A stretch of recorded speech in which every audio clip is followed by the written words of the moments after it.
You ask Tiger to calculate. This deals with linear inequalities with one unknown. The final result is x smaller than -49. Let's solve it step by step. Isolate the x. Multiply both sides by 7.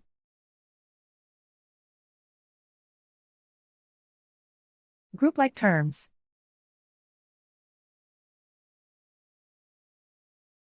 Multiply the coefficients.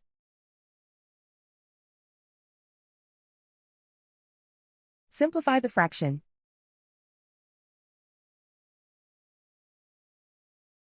Simplify the arithmetic.